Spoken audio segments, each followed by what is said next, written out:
தற்போது கிடைத்துள்ள ஆண்மை செய்தி. செங்கல்பட்டு மாவட்டம் மதுராந்தகத்தில் விடுதலை சிறுத்தைகள் கட்சியினர் ரயில் மறியல் போராட்டத்தில் ஈடுபட்டு வருகிறார்கள். கூடுதல் விவரங்களோடு இணைகிறார் செய்தியாளர் சக்திவேல். வணக்கம், விவரங்கள் என?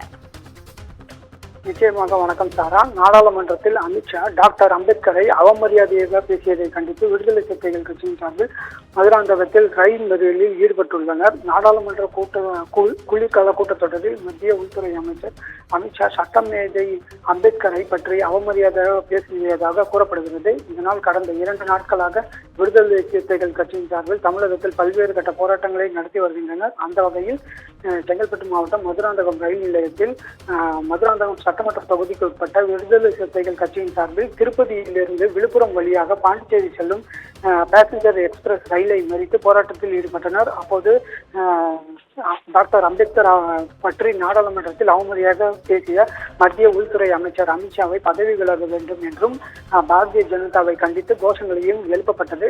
பின்னர் சுமார் 1 மணி நேரத்திற்கு மேலாக இந்த போராட்டம் தொடர்ந்ததால் அங்கு வந்த மதுராந்தகம் டிஎஸ்பி மற்றும் காவலர்கள் அனைவரையும் கைது செய்து அங்கிருந்து அனுப்பி தனியார் மண்டபத்திற்கு அனுப்பி வைத்தனர். பிறகு பாண்டிச்சேரிக்கு செல்லும் ரயில் மதுராந்தகத்திலிருந்து புறப்பட்டது. தாரா, விவரங்களுக்கு நன்றி சக்திவேல்.